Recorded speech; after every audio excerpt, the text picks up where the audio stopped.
মজনু তো লাইলির গলির কুত্তা দৈরা পায়ে চুমা দিতেছে,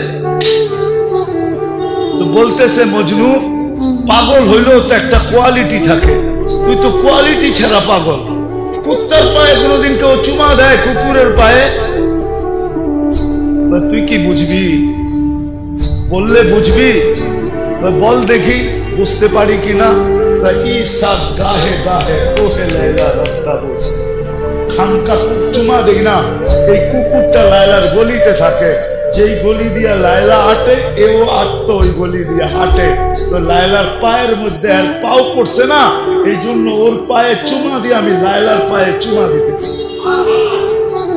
ও যুবক, 14 তারিখে ফুল দেওয়ার লেগা পাগল হয়ে যাও, 31st নাইটে রাত মানানোর জন্য দেওয়ানা হয়ে যাও, আর তোমার জন্য মুহাম্মদুর রাসূলুল্লাহ এখনো চোখের পানি ঝরাইতেছে রওজায়।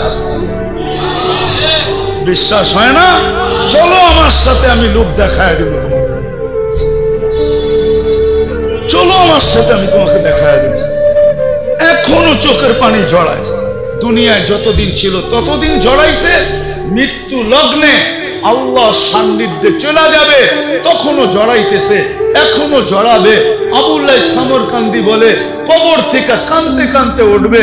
আমার তো মনে হয় আমার জাতির দিলের ভিতরে দিল নাই, পাথর পাথর পাথর। নাইলে দিল কেন কাঁপবে না, চোখ দিয়ে পানি কেন এই কথার পরে ঝরবে না যে নবী মুহাম্মদুর রাসূলুল্লাহ কিয়ামতের রাজা, আল্লাহ মালিক বটে, রাজা আমাদের নবীজি। আমাদের নবীজি বলছে লিওয়াউল হামদি বিয়াদি ইয়াউমাল কিয়ামা, কিয়ামতের দিন আল্লাহর ঝান্ডা আমার হাতে থাকবে, আমার হাতে। আল্লাহ ফখর কোনো গৌরবের বিষয় না। সারা দুনিয়া চিৎকার দিবে নফসি নফসি, আর বলবে হিসাব কিতাব শুরু হোক। আল্লাহ তাকায়ও দেখবেন না, আল্লাহ অপেক্ষা করবে বন্ধু চাবে কখন আমি নামবো কখন। চিৎকার দিতে দিতে 50,000 বছর পার হবে, চিৎকার দিতে দিতে সময় গড়ি কাটা যাবে।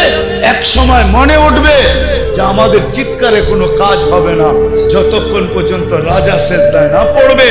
তো আমাদের নবীজির কাছে আসবে আর বলবে কিছু একটা সিদ্ধান্ত হয়ে যাক, আর এই কষ্ট সহ্য হয় না, দুজক হইলে ভালো, জান্নাত হইলে ভালো, আরো ভালো, এই কিয়ামতের মাঠের কঠোরতা আর সহ্য হয় না। তখন আল্লাহ রসুল বলবে আনা লাহু আহলু, আমি এটার অধিকার রাখি। তখনই সেজদায় পড়বেন আর আল্লাহ বলবে ইরফাক রাসাক, বন্ধু উঠান মাথা, নামতেছি। অপেক্ষাই তো ছিলাম, আপনি চাইবেন কখন আমি নামবো।